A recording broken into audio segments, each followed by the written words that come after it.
Welcome back to another wonderful episode of Security Halt Podcast. As always, I'm Cab, and I'm joined by my two lovely co-hosts.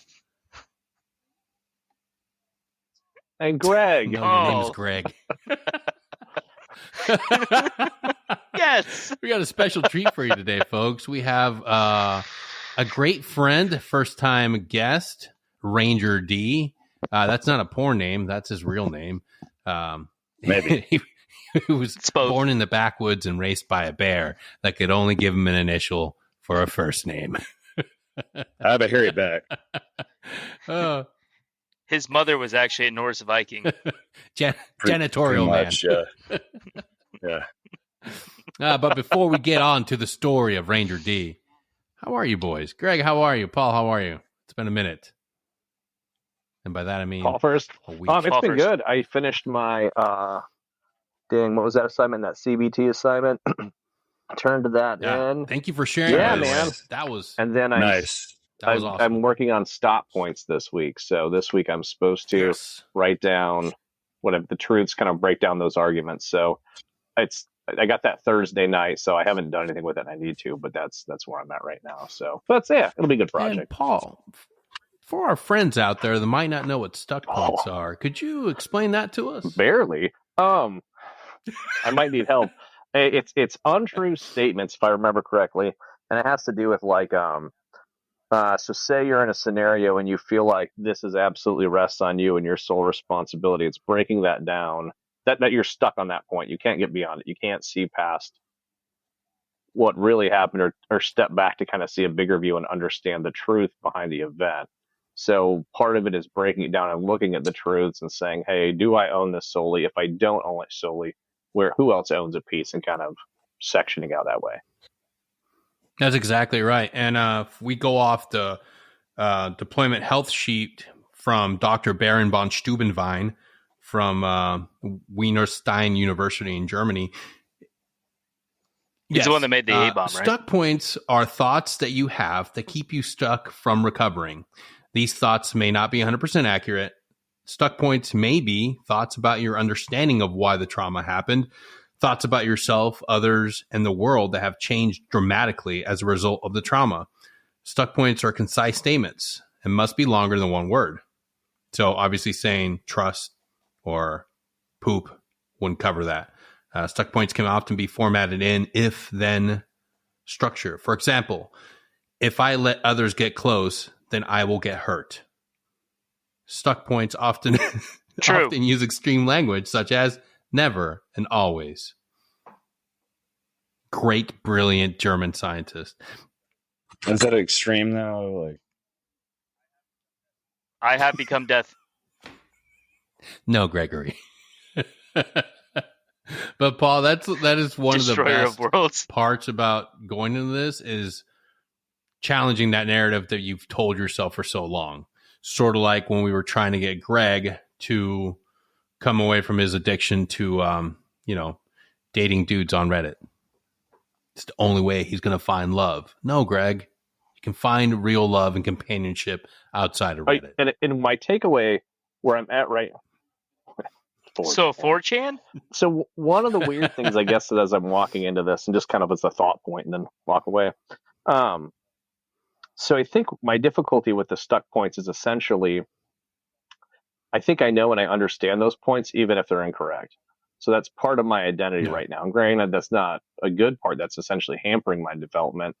But part of me is, it's kind of like, what do you become when you give that up? What's the reality when you give up that truth? What's the real truth? And that's kind of, I think, it's a thought. Like, it's kind of a fear, I'll say, but it's like back there going, okay, if you give this up, if you held on to this, you carried this burden, and now you're going to give up your responsibility because it's not really your responsibility. It's not really your fault.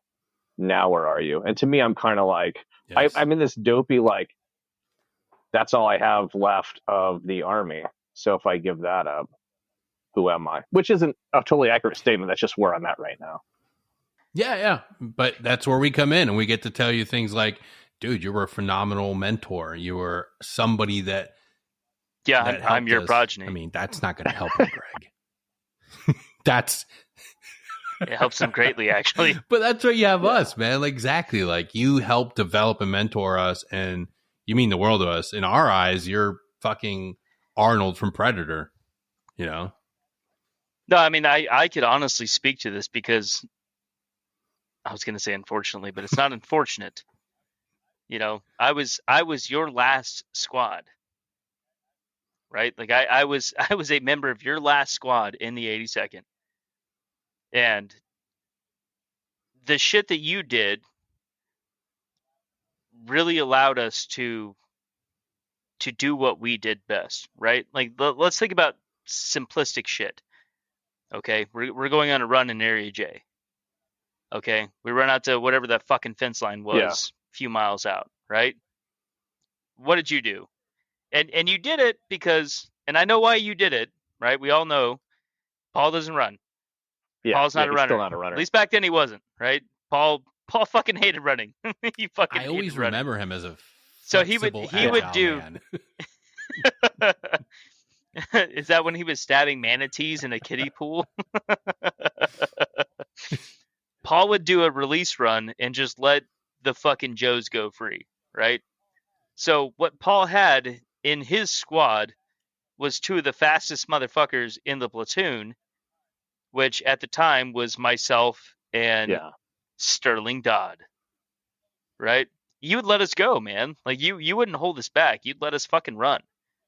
It was little shit like that where you put enough trust in us, like, hey, just go. Just go. I'll see you at the fucking, at the road right there. Just hold up, wait for us, but release run, have at it. Like little shit like that. It taught me to just let my guys go free, let them do what they do best. And at the end, everybody will catch up, everybody will be there, but I'm not holding my guys back from what they do best because honestly, that's what we had, right? We had running for Dodd and I, and yeah, staying at the back of that fucking squad, running up a slow pace for us. It was for us. It was a slow pace. That it did it suck? Sure. But when you would fucking be like, hey, I trust you guys, you know the path back, you know the way home, hit it, do your fucking speed. And ultimately, instead of seeing privates do their essentially sham out, right? Like we just fucking, yeah, whatever, we do it at our own pace and we just fucking meander on back, no fucking problem. Like the way that you inspired us to just kind of do our own thing and take responsibility for ourselves and what we're capable of, it allowed us to open up and exert the powers that we had in certain activities. So you have a shit ton that you brought to us. And I mean, how long were you my squad leader? What do you think? Yeah, 8 to 6 months, something Fucking like that. 6 months? Yeah, it wasn't long, but you are the most prominent squad leader that I had in the United States military. Because it wasn't so much that you didn't give a fuck, right? Like we knew you were getting out, okay? We can talk about ammo Or points not. way down the way. Yeah, Let's not see? revisit Yeah. that. No, don't. But ultimately, like the charismatic approach that you had, where you were a dick, but at the same time it was with the lesson, right? Everything came with the lesson. You did your best to bestow upon us your knowledge in a short time frame, fully knowing that you were not going Yeah. overseas with us. You knew that, you knew that. And was it a bullshit situation to have a squad leader that's gonna do most of your training before you go overseas, and then he's just like, bye? Yeah, any situation would be shit like that, but you made the best of it, right? Like you pushed us to be thinkers. And that's one of the problems with the military that I saw, was that there was not a lot of people that were pushing their guys to actually think, right? Not a lot of critical thinking going on. Okay, you follow orders, do what the fuck you're told, move on. You were one of the few that was like, hold on, why did you do that? Like, you tell me why the fuck you did that. I want you to actually critically think, what was your fucking thought process in fucking up that bad, Varen? And I'd be like, well, just manatees and dick. And you were like, yeah, I get the manatees part, but the dick, do better. You can get more dick. It was just one of those things that you just, Yeah. I don't know how to explain it. Like you inspired motherfuckers in such a short amount of time to be a better, be a better you, right? Like just be better. Like don't fall into the fucking bullshit of just following orders and doing what the fuck you're told for no fucking reason. Think about it. Why the fuck are we doing this? And I know there was times where you were like, seriously, this is fucking retarded. So much Like, of why it are we was. doing this? Yeah. And it was, and it gave us the opportunity to take something that was stupid, something that we felt was ridiculous, but grab the good stuff out of it and run with it. Right? Like that was honestly one of my first impressions of this is how you grab the good things and you push the bad shit to the side. And you really learn to decipher what is good information, what is bad information. Awesome. Love you, Paul. Bye. I think the other thing that always comes to mind, and we have to continuously like bring back to you, and we'll continue doing it every single time, was in our deployment in Iraq, you were the only squad leader that I felt knew what they were doing. And even if you didn't, and that's the one thing about leaderships, like even at times Make it where look cool. you are still trying to put things together yourself, you never let the guys see you in a place of like despair and loss of hope. And I saw that with a lot of leadership. I saw it with a lot of guys that were not mentally strong as you, not as like intelligent. Some that were downright like, shouldn't even been in the military. Zach Larson, like that guy should have been like working at a cheese factory, cleaning the gutters, or maybe mopping poop and cum somewhere. That's the kind of guy he was. There wasn't a lot of guys that had that ability to just exude that confidence and lead. And that's what you are. That's what you always been, Paul. So never, when you're going through these stuck points, you'll eventually won't need Greg and I to tell you and reaffirm this. You'll go back and you'll remember the way it was. People constantly went up to you for advice, for sound knowledge. You were, I know you always like to look back and say that you weren't that guy, but you were. Paul, you were the guy we all looked up to. And people, not to say take anything away from any of the squad leaders. And I know a lot of time people think that McClyman was like the go-to guy. He wasn't. He could do push-ups. He could do more pull-ups. Like he looked big and menacing. But Paul, your legacy is secure with the people in that company. Everybody knows who was the guy to go to because you had the institutional knowledge and the confidence. So going through these stuck points and fight them and reevaluate those experiences, and you'll find that the reality is what Greg and I are telling you. That's a true Paul Strobel. That's the true person. If you were to watch a video of your time in the military, you're going to see your character being portrayed as that key definitive leader. But we are so hard on ourselves. And like I'm telling you, when you're going through those stuck points, keep this in mind. Keep Greg and I in the back of your head looking up at you like, holy fucking shit, this guy knows what he's doing.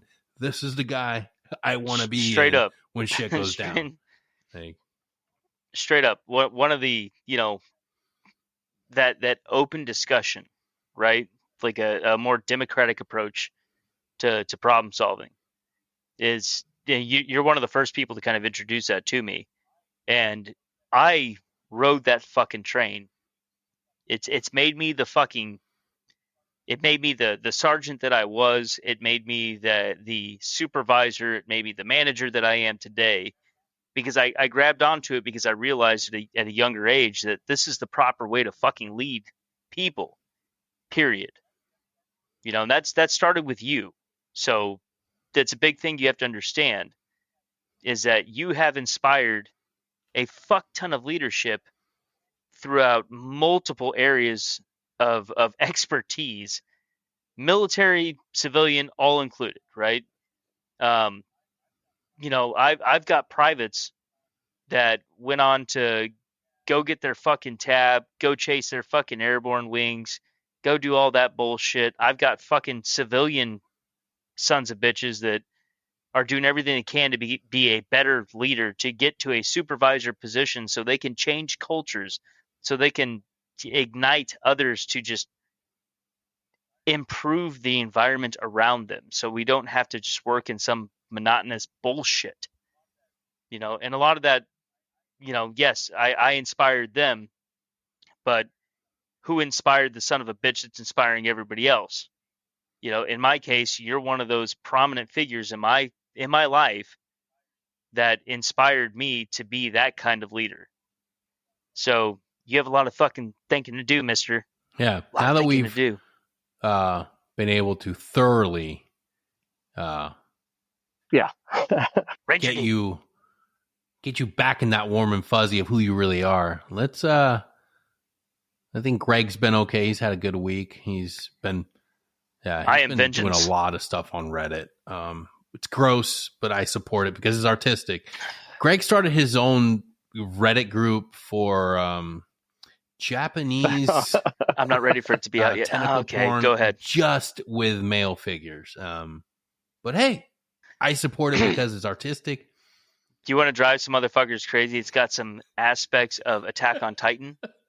Okay, it's got some aspects of Sword Art Online. The one that got me was the Okay. Voltron. It's got some. It's got some Voltron's demon. a it's got some robot, Demon Greg. Slayer in it. There's no. And then it's got Voltron getting fucked by everybody. But go ahead, proceed. You explain it. Without.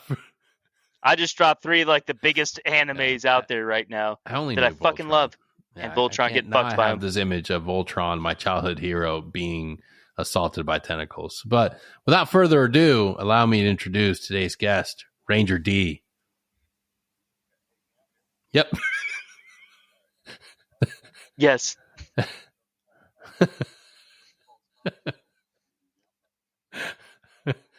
Never.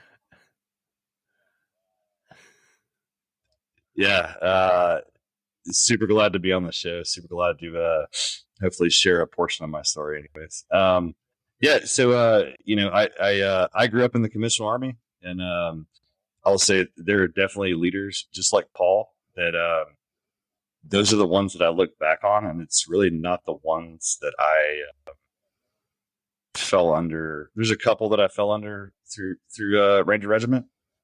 But really the ones in the Commissioned Army, dude, that's who I leaned on, and I still lean on today. To this day, I still hit them up, and I'm like, hey man, like I have an issue with this or that, man. Like that is exactly. You don't have to be in soft true. to be a good leader, man. Like just what I mean, like you just be a good person. You know what I mean? Yeah. So where do you want me to start, man? Let's get into this nice, beautiful 1980s. Chevy Corvette. Let's talk about your mom when you were coming out of that, and just go from there. You were in a. Well, so my mom's actually going to listen to this. So, she is a wonderful woman. My sisters are great. Love you, Mama Ranger D. I have I have stepsisters and a brother from another mother. I grew up with a good family, man. Like, didn't have that bad of a childhood. I was a fucking shithead, dude. Like growing up, like I was the kid that fucking did all kinds of bad shit. Yeah, like I got in trouble left and right. And did you fall in like the middle child spectrum of all your siblings? No, dude. I was the youngest. Got it. So yeah, nah, dude. So I was so what my parents like to say, I was a surprise. I think it's a nice way of saying I was an accident. And I'm cool with them hearing that. That's fine. Did you just come in me? Yeah, my parents are both way older. Yeah. My parents were way older when they had me and stuff. And it was I grew up. I was a latchkey kid. Both my parents worked their asses off.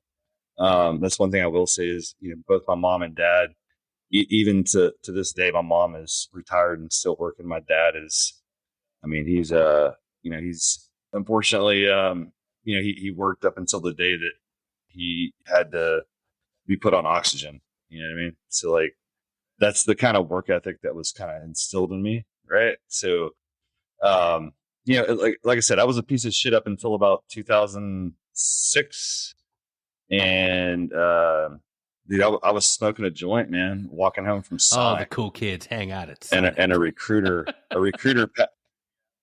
yeah. I was working there. Like, yeah, a recruiter pulled up on me, and he I was just like, have to interject. "Hey, man, Were you Throw down skating that away joint. from Sonic's? Did you? no, dude, no." Didn't get It was Ty, roller get this. skates. The first Sonic place, they had me dress up in the thing, like the cup thing, where I like had to, you know what I mean, like try to get people to come in. I couldn't. Yeah, dude. No, dude, I was flipping burgers and shit, and you know, making enough money to where my mom was cool with me staying home, and paying her whatever I could.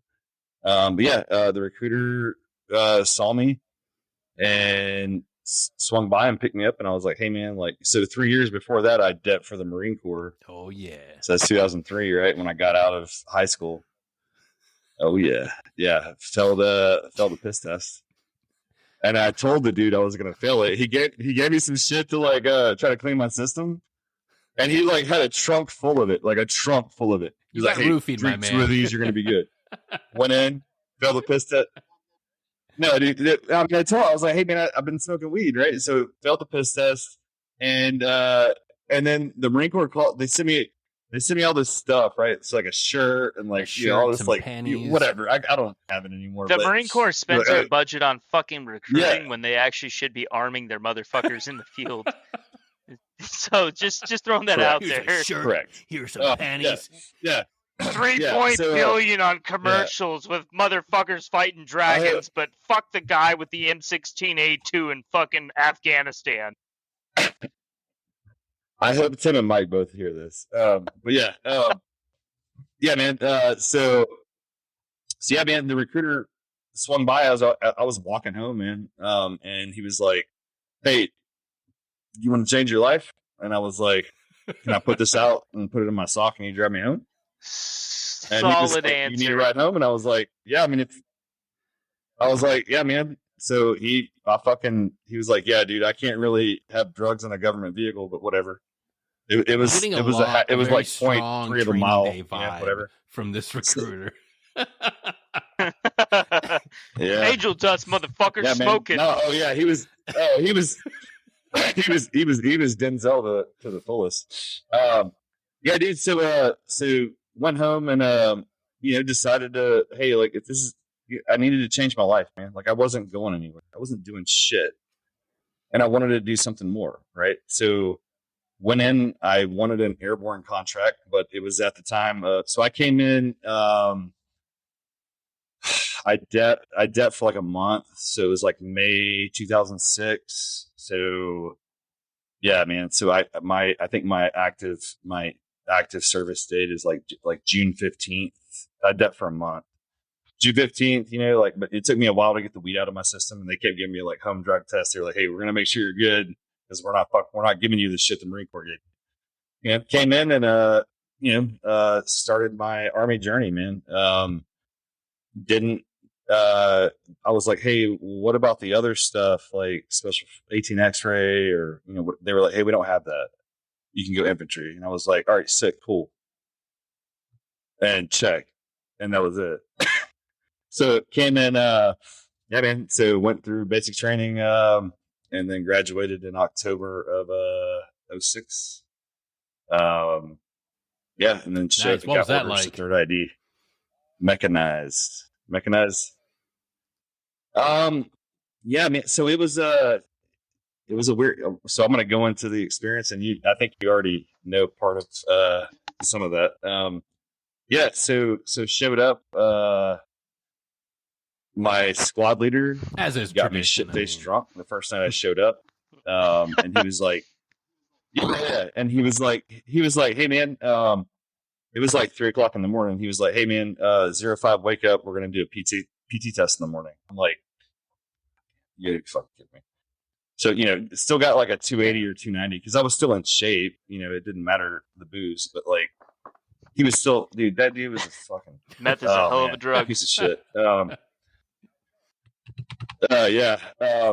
I think he was. We all think he was CID because we know he was doing other shit and like he would go take piss tests, and, like never he was just a caught for drug anything. dealer. And like, but other people, maybe I don't know. But yes, and he was PCS or getting out. He was ETSing, whatever. And then we went on Christmas leave, man. And I'll go down that. I'm gonna go down that rabbit hole real quickly. And Cab already knows this story. So another guy. So I grew up in Houston, Texas, right?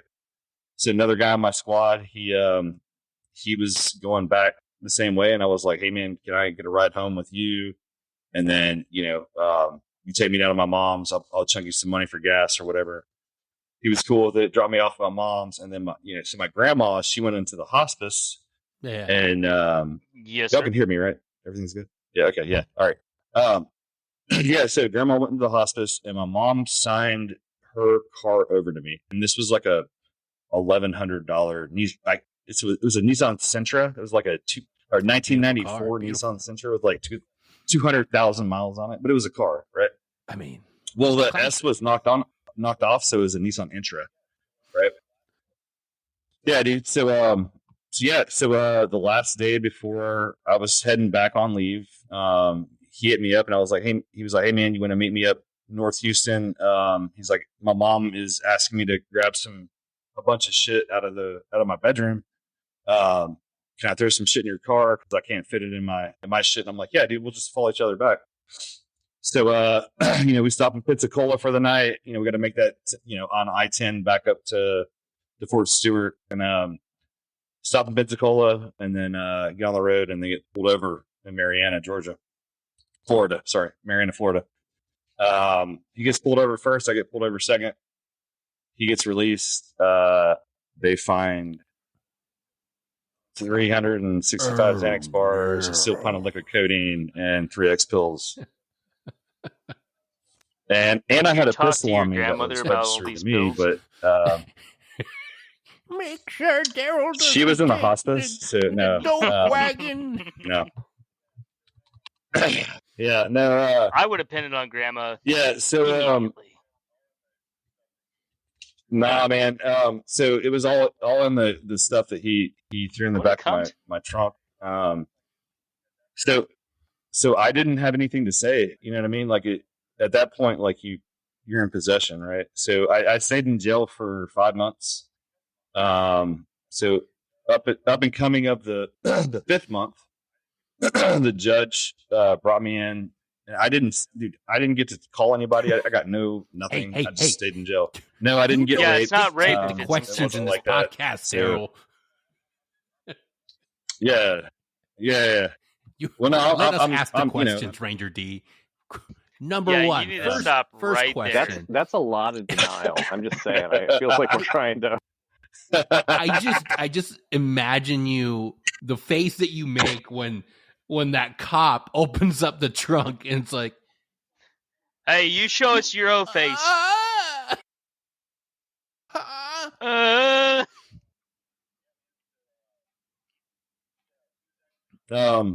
Yeah, man. So he was actually straightforward with the chain of command, and I wrote some letters and stuff like that, and so when I went to actual court with the judge asked the state's attorney, like, hey, have you talked to his chain of command? And she was like, no. And he was like, wait, what? He's like, so does the Army know that he's here? And she was like, well, we had all these other high profile cases going on. We didn't have time. Like, and he was like, just stop where you're at. And he looked at me and he said, hey, Mr. Smith, if you can get somebody to come sign you out, I'll let you go free of charge. What the fuck? And I was like, sick.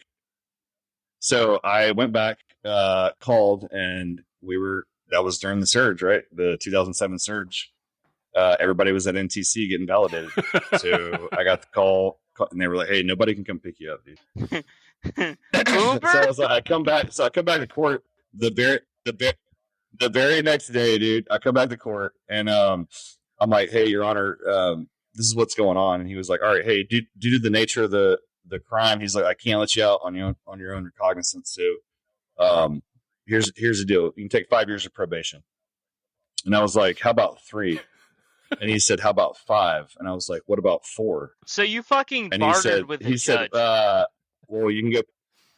I fucking tried that and I lost my 100%, whole yeah. career. I don't give a fuck. No, dude.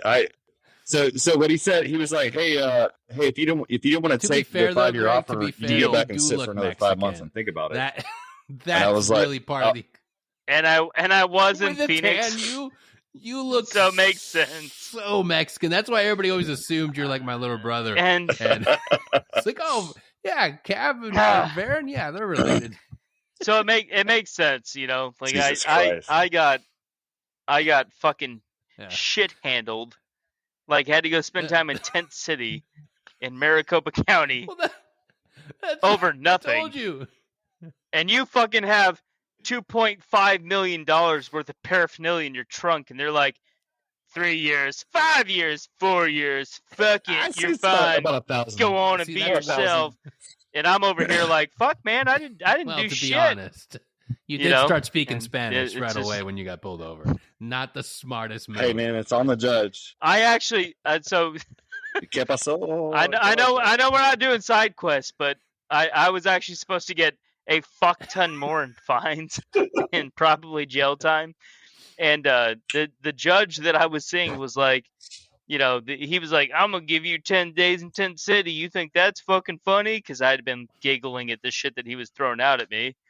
And I was like, yeah, man, I think I'll be okay. Yeah. You know, and he was like, you think Tent City's a joke, boy? And I was like, I mean, 2 tours to Iraq says I might be able to handle Tent City for 10 fucking days. Yeah. He's like, oh, you're a veteran. And I was like, yeah. And he's like, 40 weeks. Okay. And he wiped out like yeah. He wiped out a few fucking $1,000 in fines and was like, Tent City. And I was like, you fucking And then Greg spent bro. the rest of that time living his absolute dream. Dude. He was just being shuffled from dude to dude. Here's the deal. Okay. So Tent City, if you're a transient passenger and you're not spending a lot of time, you're allowed to take cash. And with that cash, of course. Listen to me. Listen. If you've spent any fucking time, I'm listening. I'm here. I'm right here, brother. In any deployment zone, you know that spades and Texas Hold'em are king. Okay, so if you take $50 in cash, you know what the fuck you're doing because you spent, 2 fucking plus years greater playing Texas Hold'em and spades, sober, nonetheless. You know how to run them fucking tables. So you go to Tent City with $50 in cash. Yeah, dude. Bro, it's fucking, it's easy. It's easy money. I walked in with $50. I left with $250, and I was happy. But he's not telling you the full. He's not. I made a profit. The full story, Ranger D. You see, no, Juan was a great guy. Okay, Juan was a great guy. The only thing he wanted to do was be able to monopolize on all those single men. He went in there with a tight virgin butthole, and he left like a floppy jalopy. I left like a man. Thank you. In San Francisco. The time of his life. Like a man. It was like spring break in there for Greg. Like a man. I'm going to add like romantic music to this while I'm retelling his story. He actually, the last day. You probably should because honestly, it was no. Romantic mariachi music because it's Phoenix, and I had. You know exactly where I was going with. You actually reenacted that final scene. Got you, son of a Greg bitch! Jumped into the arms of a vicious Latino mobster who held him up high and spun him around. I was gonna say play some Barry White because.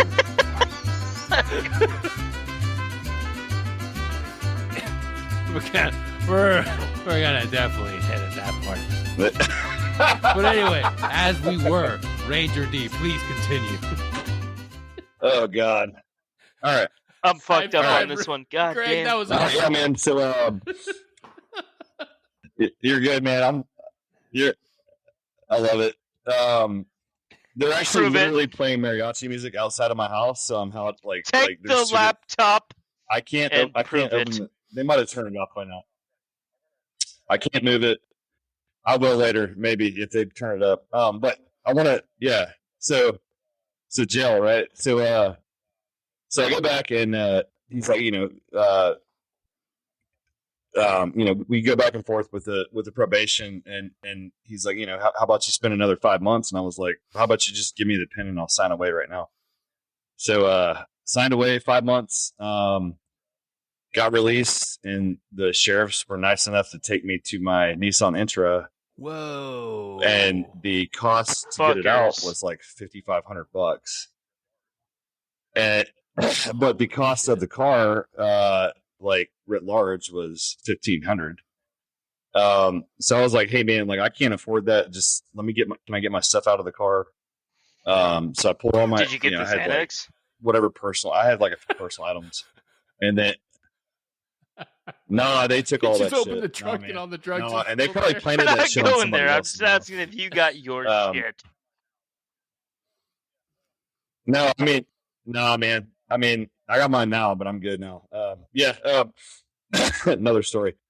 Yeah, dude. So they so the sheriffs drove me to the Greyhound. So got a Greyhound bus, flew, and dude, like I had a Leatherman, right? And they wouldn't let me go on the Greyhound with a Leatherman. And I was like, "Hey, I'm military," and they were like, "We don't fucking care." So they took my knives from it, whatever. How dare you bring end up fucking pliers showing and a up file to on this fucking bus, you son of America. a bitch. So ride the big gray fucking dog back. Yeah, I hit him. I went and got a burner phone because that's all I could afford, and text my squad leader, and I was like, "Hey man, like, am I getting court-martialed?" So the whole time I spent there, I worked out every day, and that was clean, sober, whatever. So my whole thing was like, I'm gonna go find the dude that Punisher style. put the it was his shit, and I'm Punisher style. I was gonna fucking kill him. I was gonna fucking beat the ever living shit out of him. Right. So I worked out every single day, did my little sprints and runs in the fucking fence and shit. So I come back and so everybody had come back from NTC, right? And it was the company, mandatory fun thing where everybody was playing softball and shit. And we had a new first sergeant. And first sergeant came from he was a cunt. He came from the Deuce. No, I mean macerated. So was Pathfinder, super CIB, cunt. all this shit. Didn't have a Ranger. Didn't have a Ranger tab, but had that horseshoe. Of course. That horseshoe haircut. Paul's working on it. Yeah. So he came up to me and so he pulled me aside and he was like, "Hey man, here's the deal. You're being punished by the state. I'm not going to punish you anymore. I already know the story. Man to man, me to you. If you do anything outside of private dumb shit, I'm going to fucking crucify you. Roger?" And I was like, "Roger that." He was like, "Outside of that, you're good." He's like, "You're probably going to have to go to ASAP, but we're not recommending it." So I enrolled in it anyways, went through the program, whatever. And that was like 2007. But yeah, man, like, they were like, "Hey, but the thing is, so they didn't drop me from roles, but they stopped my pay. So when I showed up, they back paid me for the whole time I was locked up because they fucked Time up. to go to Sharkies. Right? So I got $10,000 back, almost 11,000. Yeah, sure. Or Sharkies. Dude, or Doodles. The strip club. Yeah, dude. Yeah. Yeah. So I paid off all my fines, and then my drug whatever by the court was done through the military, and they had to navigate my stuff from Florida to Georgia, and the probation officer in Georgia didn't know how to work it, and they were like, "Hey, look, just pay off all your shit, you'll be good. I'll take care of it." Right, and then I deployed. Right, so before that, so because there was no negative anything that happened to me, got promoted to E2 the day I got out of jail. And then it was a PT test for E3. And you with smashed a waiver. it. And all I did was work out, dude. And I 315, man. So got E3. So people were fucking pissed. And I was like, So at that point in time, I realized like, hey, I'm going to commit myself to this. Like, this is my thing. I'm going to do the Army. I'm going to stay in the Army. I got a second chance, whatever. Yeah, dude, and then we deployed. And that deployment was, much like probably y'all's deployments back, 2006. Where were you at for that? So I was in Iskandaria. So down south, we replaced the first of the 501st, who were under investigation for the murder of people. Allegedly. No, two dudes got the E6 got off, and the E4 got sent to Leavenworth. So yeah, solidly. Allegedly. Yeah. Yeah, man. Stellar leadership. Yeah. So yeah, man. 15 months down there, man, and yeah. So first casualty, we had that. That was a catastrophic IED. And that was the start of my fucking trauma that I was dealing with, man. And then from there, we had a, I guess you'd call it a blue on blue. We had an E5 flip out and murder another E5 and E6. Yeah. So I was a part of the detention of him. I'll talk about that a little bit later, if we have time. And then, so they kept us there. So our turnaround time was, we were 8 days out at the cop, or whatever you want to call it. And then, come back, shower off, clean for 2 days, and then you go back out and replace whatever platoon. Yeah, it's so everybody had. Yeah. Yeah. Y'all get it. Yeah, man. So they kept us out there. We got so there was red air during that. So yeah, dealing with those two dudes that got shot point blank, man. Like, we detained the guy that did it, but Mountain 6, 10th Mountain Division dude denied us air to be able to come medevac out. So we had to physically drive those dudes up. And then, you got and that wasn't it was 2 platoons on the camp. That wasn't my platoon, but we were all together. So there are squad leaders in that platoon that are like, I'm going to go fucking kill that dude. Right. So then what stood out to me was I had a leader, man. I had a PL who was prior enlisted, and he stood up and he said, hey, and he was smoking a cigarette. I think it was a pine or something like that. Just delicious. Right? And he was like, hey, check it out, gentlemen. Whatever you do from here on out is going to be documented. He's like, I can't stop you from doing what you're going to do.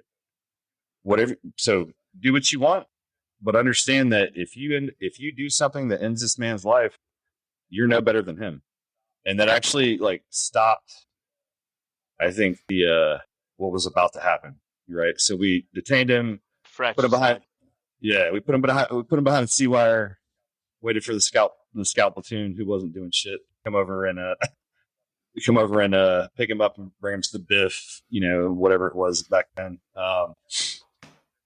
Yeah, man, we had to stay out there for 16 days, man. CID had to come out, investigate, find all the shit. It's just I was just like, all right, whatever. I just want to get home. I want to, and I was married, got married right before that deployment, like a typical private. So I was just trying to let my wife know what was going on, because I'm sure, because the FRG obviously is, super awesome at relaying messages and stuff. Liar. Yeah, no, those situations are oftentimes more chaotic and worse than what people really assume. Like a normal firefight, for a lot of times, quick, it's over. You have the adrenaline dump and you're done. But this is different. This is different. This kind of, you have to deal with the repercussions, and now you can't get out of the situation. The guys that are grieving the loss of a comrade, guys that want retribution, everybody's still there, and emotions, I can only imagine what that felt like.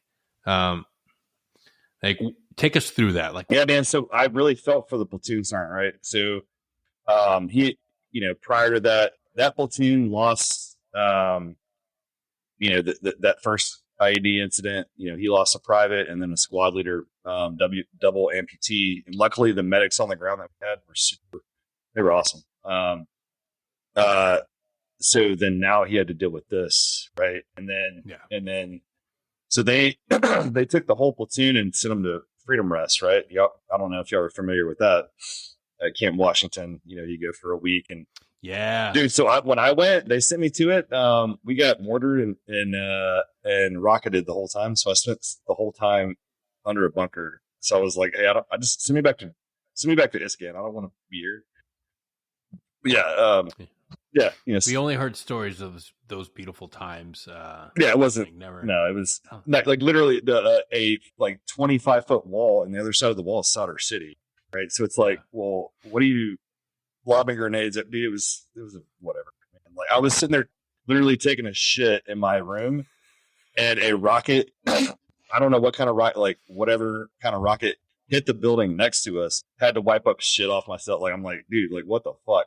And then you got to go down in the bunker, and I'm like, no, just put me on a helicopter and send me back to Iscan, dude. Like we don't get this at Iscan. Like, just come on, dude. Like, but that was my freedom rest, Yeah, man. So they sent that whole platoon there, and then they wanted to get him back in the fight, right? And I think the commander made the right call, in that that whole platoon was scarred from that, the whole thing, right? But the platoon wanted to get back, right? So put him back in, dude. 3 weeks later, IED, like catastrophic IED. It was 155 rounds stacked on top of each other.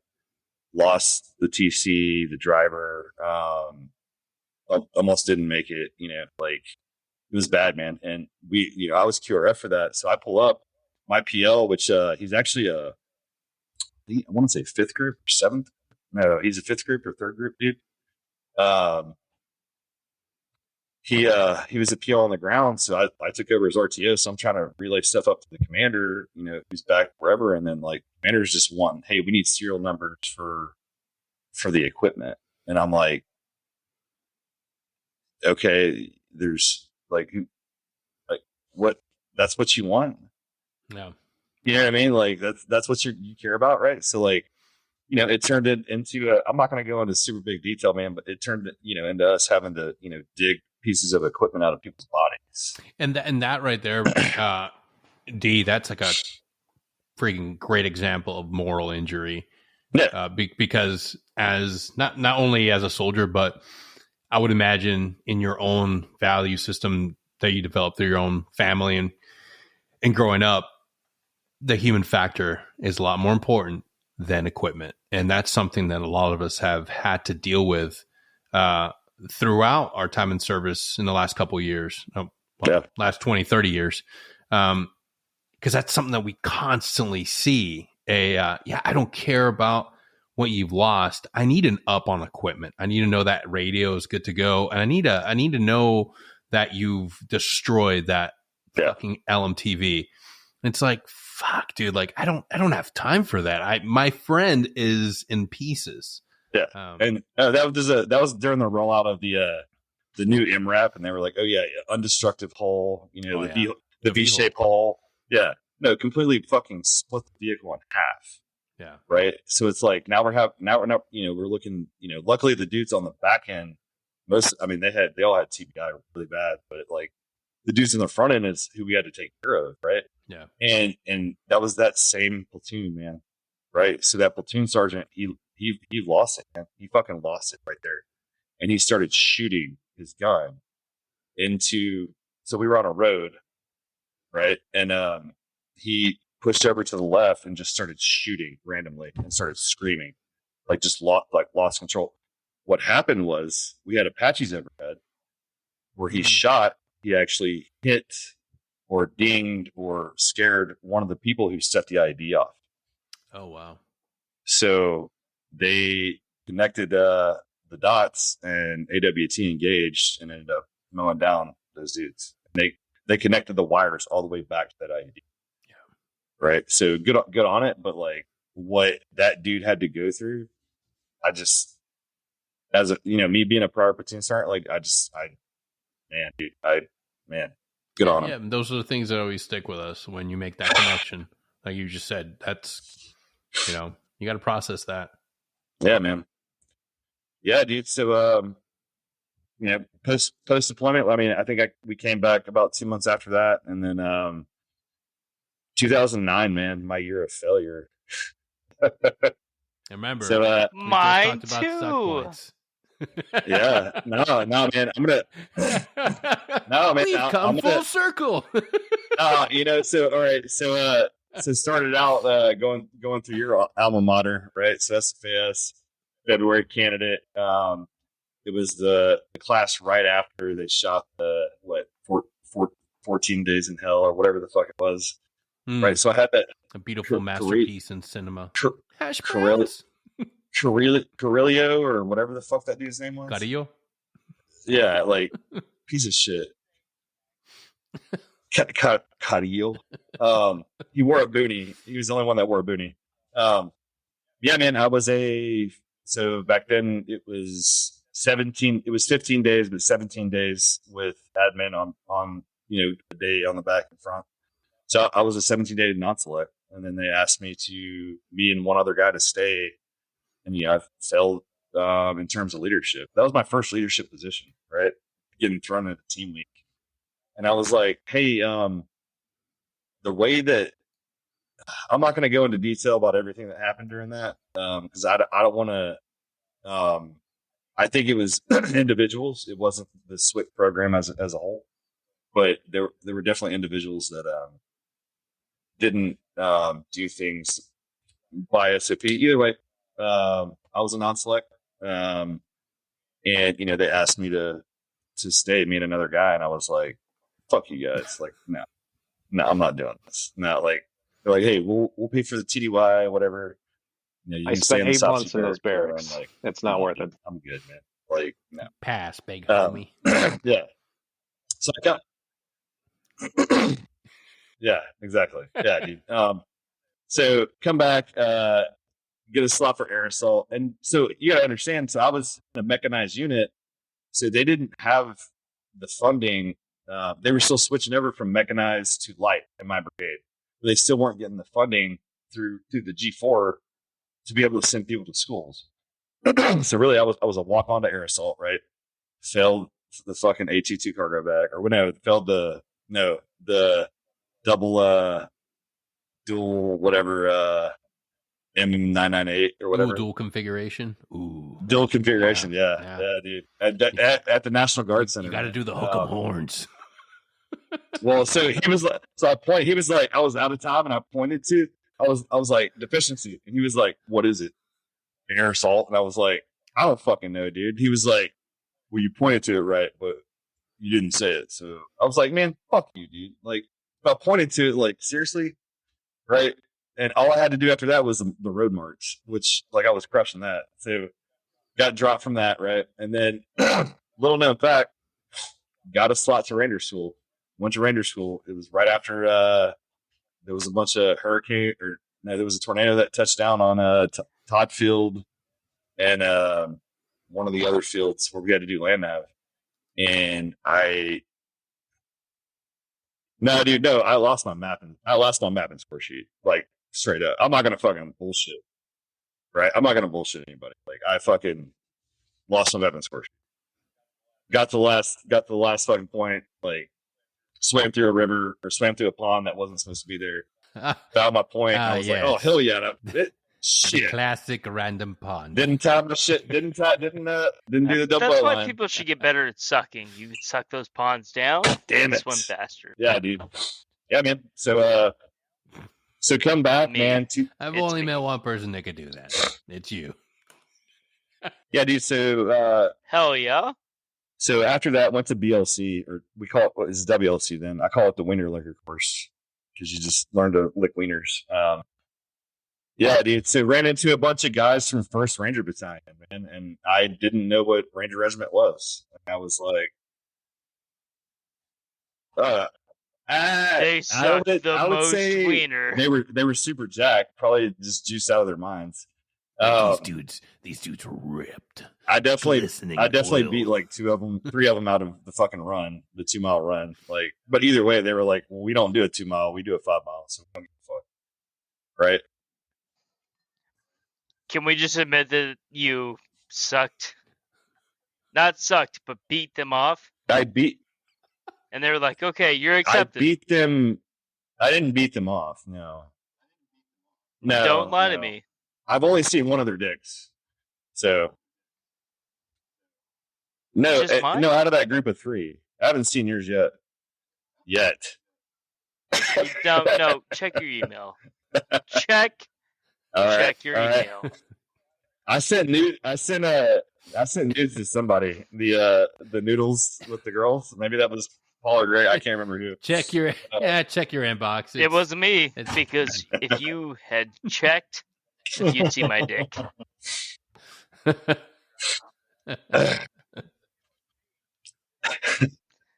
I insert into everything. You gotta squint to see it, though. You gotta squint I'm really trying to figure hard. out how It's he like gets a that needle. inserted into Like, every we're invite gonna to talk come on Halo the for a podcast, second. but- It's like a needle. Yeah.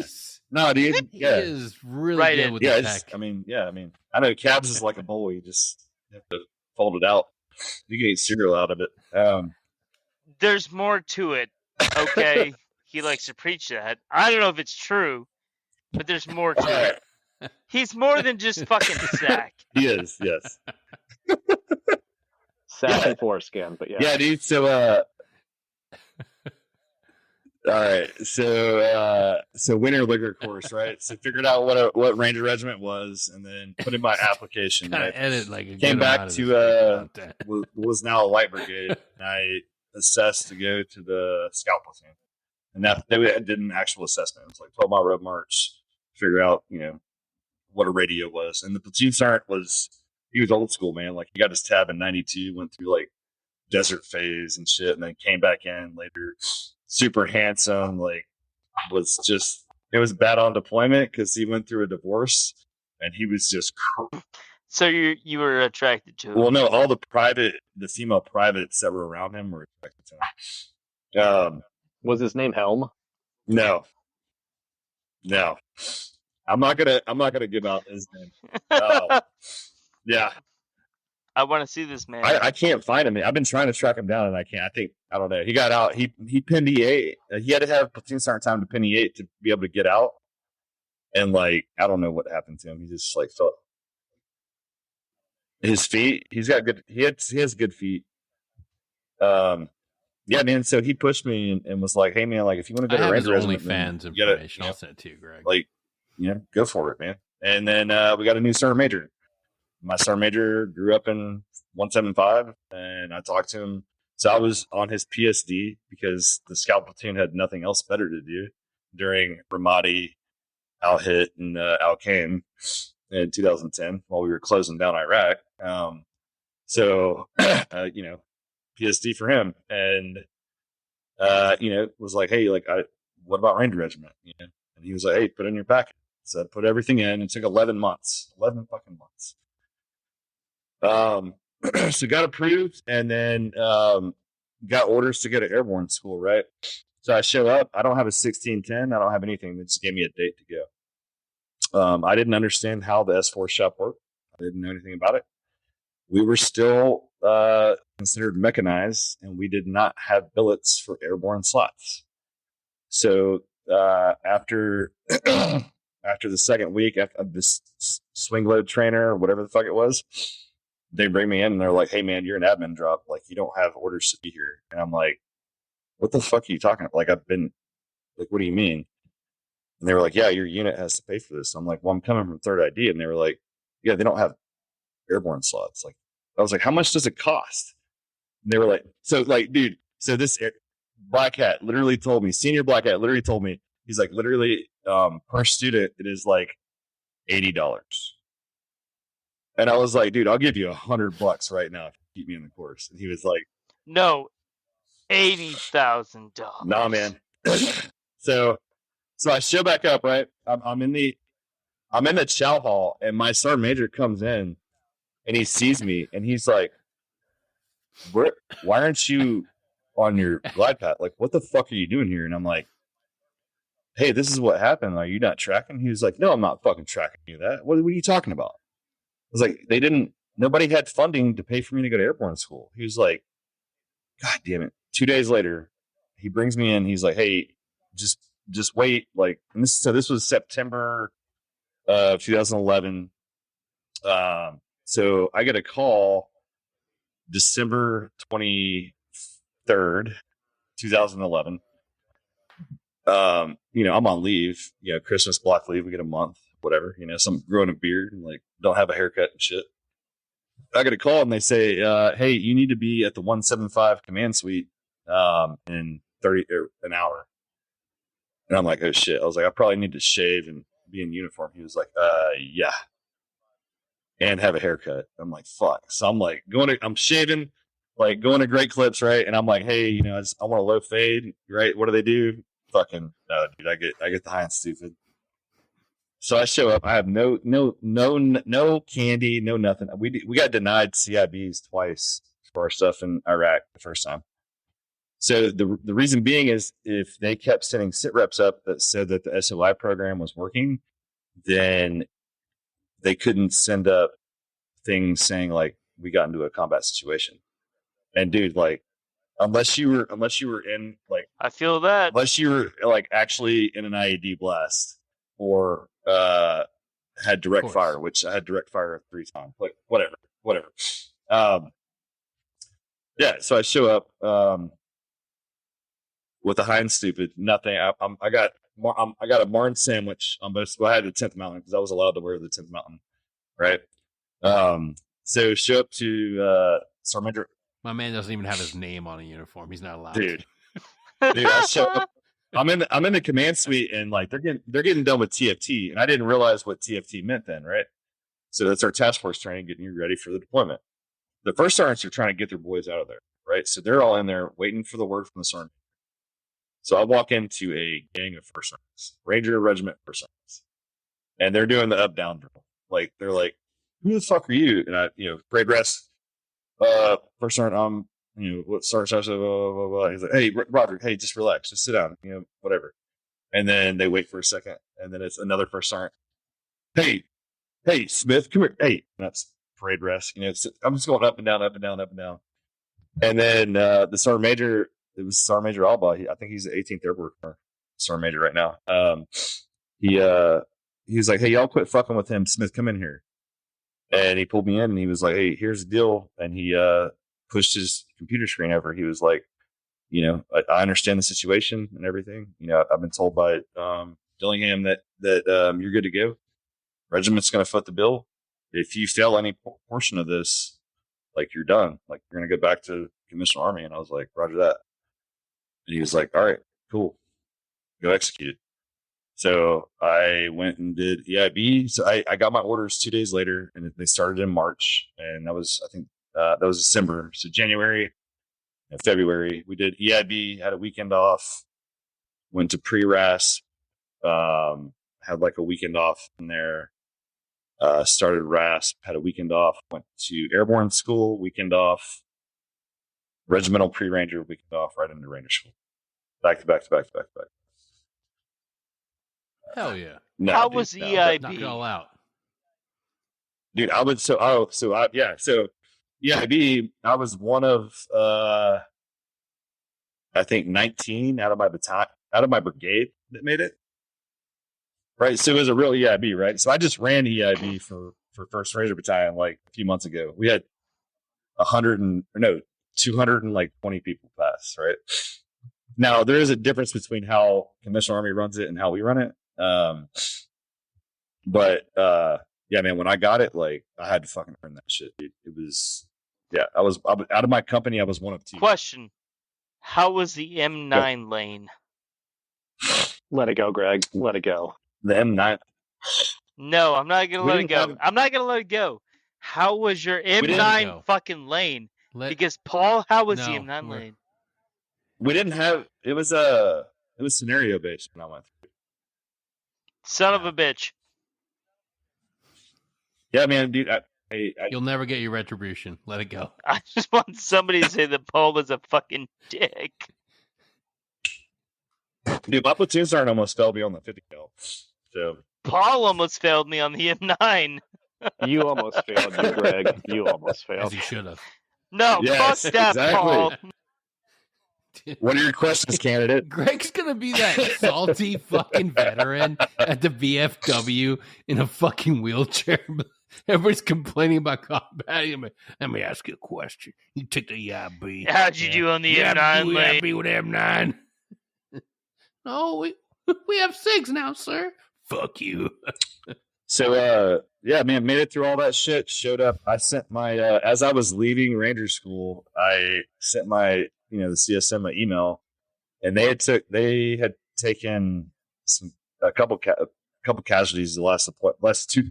They went through almost 2 deployments during that time while I was gone, or while I was going through training and getting ready for the next one, man. And so I fell in. My platoon sergeant, he was like, "Hey, man, like, you're going to take a team. Like, I'm not giving you a gun team. Like, you turned down E6 for almost 2 years. You're senior.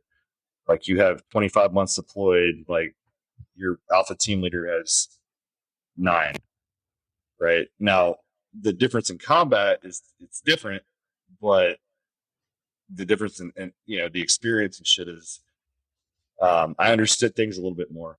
And I was told when I got there to just be a sponge, turn into a sponge.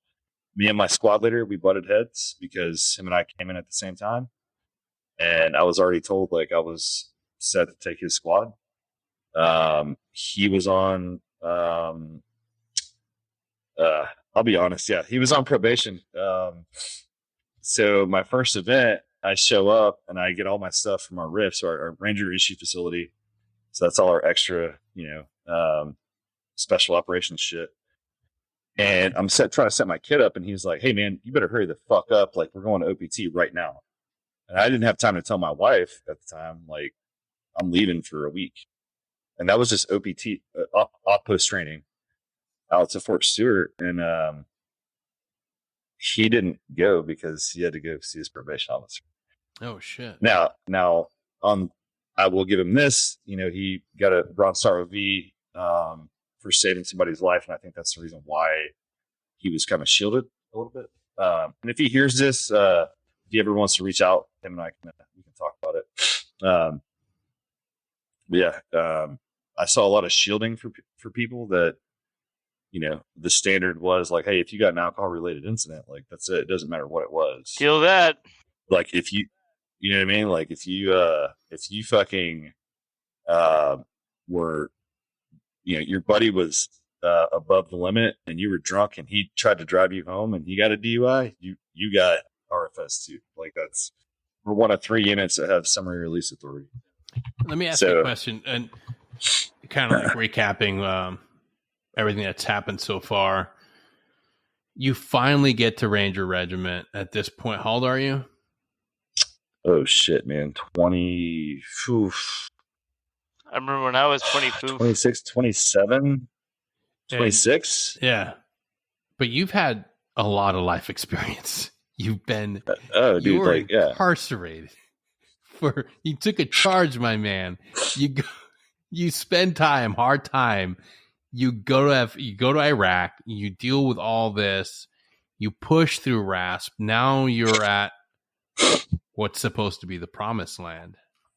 You're not a fresh kid off the block. Like, at this point, you said you turned down E6 twice.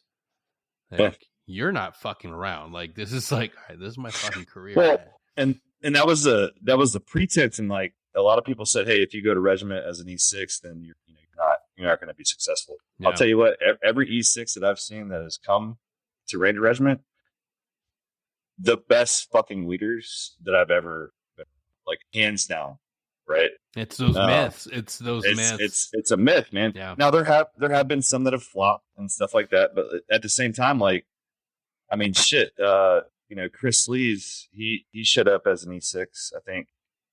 Him and I were, very close, and he ended up unfortunately getting killed in 2018, but he just got the Medal of Honor. Yeah. You know what I mean? Like, there's, Daniel Damshin, like I can name off a whole bunch of different people that have been on podcasts. And that's the only reason why I'll say their names and stuff. But there's been plenty of people that have, I mean, hell, one of the best platoon sergeants that I had, was an import. We call them import E6s. Yeah. And he came from the 82nd. And right? We have the same myths. Guys going through selection hear the same Yeah. myths. Don't go through it if you're a senior NCO. They don't want those guys. False. It's every selection process, every organization that has that the mystique about them has all those myths. And if you're out there listening, if you're trying to get your slot, get into one of those organizations, start killing those myths right now. It doesn't matter what I would say. I don't want to cut you off, Benny, but what I would say, if you're out there listening and you're an E6 or you're an E5 or whatever, and you want to go into any part of special operations, just go. Don't self-select. Let the cadre select you. Yeah, it's period. Exactly. Anything that you've heard from anybody else, it's a myth until you've found it. Until you've been there and proven it, it's a fucking myth. Everything is achievable. You just got to go out there and get it. Yeah, dude, it's constantly running against those fucking narratives. Like, oh yeah, they don't want white dudes with last names. Kazansky? How the hell you know? Yeah. Like, how do you know? Yeah. Well, and we're losing our depth, man. We've lost a lot of depth with everything, in the last however many years. That's another conversation for another day. Yeah. Yeah, man. So showed up to my platoon. Went to Helmand first deployment, 2013. The first time out the gate, dude, it was, birds are getting shot up. We land and, dude, we had every ass set up to space. Obviously, is who we are, and completely just smashed this fucking target. And then, not going to go into details about everything, but at the same time, like, you get in an L shape and you make sure that you move on the L shape when it comes together on the compound, right? You have to clear through bodies and stuff like that. Yeah, man. And so I was like, dude, this is everything that I've ever had to hold 2 or 3 times because, we were in the reds. Like, hold, get down the prone. You're in the reds. Like, from DAPS to, whatever, like up to AC 130, like, and Winchester, a few guns, dude. Like we just were killing everything. And it was like, fuck yes, Ranger hard on. And then it was like, all right, this is awesome, right? The problem comes when it's every single day. Yeah. Op tempo. Right. So it's the op tempo, right? So the op tempo was picking up and stuff. And like, I wasn't really worried about it. I was still young and, I had my team to lead and stuff like that. And then, I know I was going to take over the squad. But it was literally, in 90 days 101 days, we did, I think 78 missions. And that was back to back to back to back to back. And the only reason we wouldn't go out is if we had red air, period. So I was like, all right, well, what difference are we making? If we're doing all this, like what, and we're still having targets come up, like what are we doing? And I didn't start to see that until later on, right? And then, got caught up in an investigation for about 11 months. Ooh, that's not fun. Yeah, dude. So it was a supply thing. Yeah, dude. So my supply guy pretty much got a black card and was buying up everything. The XO was signing off on everything. With the budget, dog. Bro, he I'll tell you this much. He took it on the chin for everybody. He said like it was his fault 100%. But like he got caught with you get a nipper computer and then it's not image, right? So it's just a computer, right? Yeah, he got caught in the USPS trying to mail him home and like 11 computers, and they were like, hey, they were like, these are like government computers. What? And he was like, oh no, player. No. He was like, no, player. No, it ain't. No. He's like, how about this? Like, she was like, I got to talk to my boss about this. And he was like, hey, hold on. How about I give you one of these? And then we'll call it good. And she was like, oh, yeah, cool. She literally CID was was right not next door to cool. fucking USC. She walks in. She literally walks in to the CID office and hands him the shit. And they walk in and arrest him. And we're getting ready to two strike forces are getting ready to go out. And we come back and go right into, like, they wouldn't even let CID on our, our compounds. Like, they wouldn't let CID on the compound. But they eventually got on. Like, they shut the strike force down for 2 or 3 days. And there were some Marines that got fucked up because of it, I think. I think I can war game everything all day. Yeah, man, like they tried to put us against each other and all this other stuff. And like, I was honest. I was like, yeah, man, I sent squad equipment home and it's in my cage because all my other deployments, if you had to send stuff home, you just sent it home. Yeah. Right. And everything I sent did not exceed the $500. It wasn't high dollar equipment. It was all expendable or non-durable, whatever. I was like, I have nothing to hide. And I sent it home to my ex-wife, and she brought it to the cage to the rear D platoon sergeant, and he set it in the cage. And I was like, it's literally sitting there. So what do you like? I don't understand. But dude, like we all got thrown in an investigation, man. So sat in purgatory for 11 months. Fuck. Just locked down, not doing anything, right? Bro, there were guys that like got out, like, but couldn't get out because of it. Like, it was bad, man. So new battalion commander came in, understood the situation. He was like, because here's the other thing. There's other units within the enterprise, not the white soft side. Yeah, they got stuff intercepted with 700 fucking big screen TVs going back home. You know what I mean? Like, there are other people doing shit, right? So the way he looked at it was like, hey man, like, if this is what y'all are doing, and we have the person that already said, because the supply guy like sent home like 700 sets of helicopters and like sold them, dude. They're like $1,500 a piece, dude. Good for him, man. Good for him. That man made some money. There's some very happy and he did fucking role players out there. Bro, he did like 6 months in Leavenworth, but dude, in the file, it was at Leavenworth, not Chicago. Like in the file that he did, he admitted to everything. He's like, yeah, like, because like when I went and got the durable equipment, I was like, hey man, I only need to plus up my DeWalt kit. Like I'm missing one saw and like whatever saw blades and stuff. He's like, here, just take a whole one. I'm like, no, I don't have room for a whole one. I just need this. He was like, no. Like I literally have a whole Connex full. And he showed me the Connex, and like, I'm just like, okay, well still I'm going to sign a hand receipt for everything on it. Right. So I was not worried about it, and I was free and clear. Right. So boom. All right. So, Ranger D gets approved, take my fucking squad back. And then, train up, and then we go to Korea. And that was not a 0300. It was a contingency in case something popped off, right? I got told, they were like, hey man, like we want you to come back as a platoon sergeant, but you spent more time in the Savannah area than anybody else, so we need somebody to go be cadre. Which, I mean, that's your SWIC time, but right? Still, which actually, I'm actually a SWIC qualified. Oh, look at you! Cadre member. You can put it on your resume. It's on it is, yeah, man. Add that to my LinkedIn profile. Yeah. So I had to go tell through people, SWIC, grown adults, to eat dicks and roll in the dirt. Well, I was like, hey, if I ever go to SF, then I don't have to do SWIC time, right? Like, it doesn't work that way, young one. Yeah.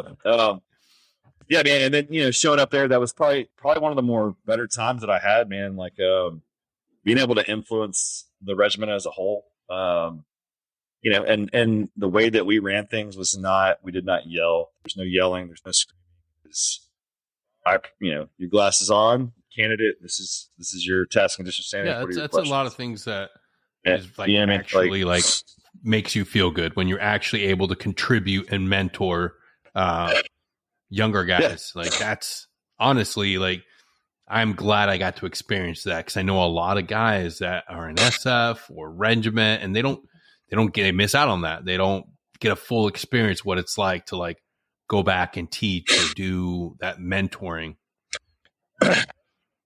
Well, and the other thing is understanding that like literally the guys that I was teaching and mentoring when I came back as a platoon sergeant, those are my E5s and E6s, right? So it's like, holy shit! Like, this dude, I don't remember him because he was just a number, and he was like, "Hey, I remember whenever you pulled me aside and said, hey, like, even height, even light with my Glock, and made sure that I set me aside and gave me some more time on the range with the Glock, or did this or whatever, like, and it super rewarding experience with. All right, man. Like we've been talking for a minute now, and we've covered a lot. But before we go any further, I want to take a pause and look back at everything and kind of acknowledge, because like as we go back and look at your life, like we see a guy that was, stereotypically trending downward. Like nobody would hear the beginning part of your journey and be like, "Oh, what do you mean? In prison, what are you talking about? Of course he's gonna get out." It was county jail. It wasn't. I just want to say, as a Hispanic man, I've never gone to jail. So, I mean, well, there's always tomorrow, Cab. There's always tomorrow. But like looking back at this journey, man, like that's like you. And I remember we talked about it before. You even went back to that same unit and you established a friendship with that individual. Kind of like made sure that like, hey, we're going to combat. Yeah. Oh, we were put in the same room together. Yeah, man. Like I the thing is they were like, hey, do you want to go to war or do you want to get out? Right. So I had to work through those things. And, I talked to him once a week, man. Like he, anything I need from him, like he's like, hey, and I'm my SF-86 for my TS, man. Like he told them like, hey, like I was in a bad space and I fucked up. And I think he owned it as a man. You know what I mean? Like, so and that experience as a whole, I could have done without, but at the same time, like it actually helped me. And everybody always has this idea right? that like, so, if I've got a bad past, I can't go to a Ranger regiment. I can't go SF. I can't go do any of these things. Like, dude, like you're shattering these myths for other people. You're letting them know, like, hey, if you had circumstances that are not normal, like, don't miss out on life. Don't miss out on your opportunity. Because I mean, man, you just have to you have to read the waivers. So the waiver said, were you ever convicted of a felony? Right. So all adjudication was withheld. That's right. So I was never convicted of a felony. So I was like, nope. Take a moment, look back, and I know. We kind of had a full circle moment there with stuck points, but I wonder if you're still dealing with some of those from those stuck points from the beginning of your career, and definitely within Ranger Regiment as you look back. So as I look back, my first deployment, the trauma, dealing with all that, I think I'm past that. I have my index event, and I'll go into that, in this next session. Today, I don't have the stuck points. Yeah, I don't. But it's taken some work, a lot of work to deal with that. Right? It's taken. Oh yeah. We're about to have our 1-year anniversary recap from our Laurel Ridge crew. I cannot wait to fucking see who actually shows up and see like Jesus Christ. It's gonna be amazing because everybody has the potential, and everybody, if you're listening out there, and Ranger D is going to definitely come back on. We're going to have to do a part 2, but I just want to wrap things up on this episode. Paul, like a true leader and true amazing person he is, he gave us our topic for today out of nowhere, stuck points, and we actually hit it naturally. So he's a genius. But just know, fucking genius. Everybody can have the growth. Everybody can have the breakthrough moments. Everybody has the chance to get to where Ranger D is, where Paul is, where I am. Everybody can heal and overcome their trauma. You just have to take that bold, brave step in the right direction and say, you know what? I need help. I need assistance. And you're not alone. You've got, at least right now in this space, if you're listening to this podcast, you have 4 individuals that are willing to talk to you and give you the encouragement day or night to go get help. There's nothing wrong with it. You're worth it. You're meant to thrive, not just live. So with that, I would like to give everybody a time or space to say goodbye. Greg. Okay, bye. Okay, I hate you. Yeah, Paul, everybody. sign off for us. So we learned we'll have an update on stuck points Thursday. Or I'll have one Thursday, and then I'll bring in whatever I learn and try and share that. So it'll be good. I got some worksheets. Yes, I'll fill them out and bring in please. some notes. Why do you hate me? Yes. I love you. You know I do. You're my right arm in Voltron, our Voltron of security, Halt. Our robot can't masturbate without you, Greg. You're that Facts. important. We can't choke himself into it, but you know what I mean. Damn, it's You got lubed. to pick one or the other. Paul's the Same arm that thing. chokes our Voltron. Yeah.